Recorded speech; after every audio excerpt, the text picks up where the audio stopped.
शेतकरी प्रकाश ठाकूर यांना वसंतराव नाईक कृषीभूषण पुरस्कार जाहीर। सामाजिक शैक्षणिक कामगार क्षेत्रात तसेच भाजीपाला फलोत्पादन क्षेत्रात उल्लेखनीय कामगिरी करणारे नागाव गावातील शेतीनिष्ठ शेतकरी प्रकाश ठाकूर यांना महाराष्ट्र शासनाकडून देण्यात येणारा महत्त्वाचा वसंतराव नाईक कृषीभूषण पुरस्कार 23 फेब्रुवारी 2024 रोजी जाहीर झाला आहे। उरण तालुक्यातील नागाव गावचे माजी सरपंच तथा शासनाने गौरवलेले शेतीनिष्ठ शेतकरी शांताराम ठाकूर यांच्या घरात प्रकाश ठाकूर यांचा जन्म झाला असून त्यांनी आपल्या वडिलांचा आदर्श डोळ्यासमोर ठेवून वडिलोपार्जित कृषी क्षेत्र लहानपणापासून ते वयाच्या 70व्या वर्षी सांभाळण्याचे काम केले आहे। त्यांनी सामाजिक शैक्षणिक कामगार क्षेत्राबरोबर आधुनिक पद्धतीच्या भात शेतीत, बागायती, भाजीपाला, फलोत्पादन क्षेत्रातही उल्लेखनीय कामगिरी केली आहे।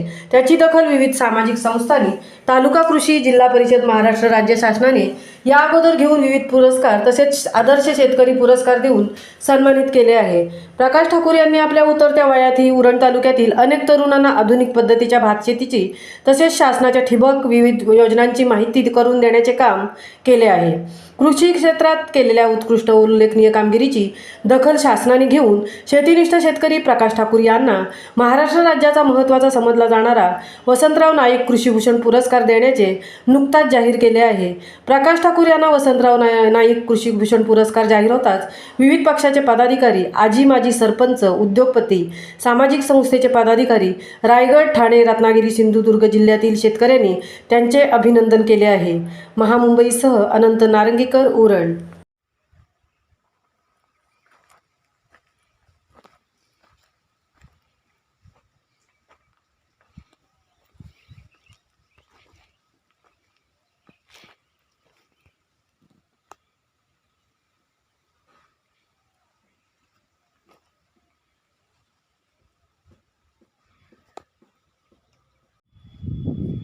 मूड बघा कसा आलाय, पण हा टिकणार नाही मूड।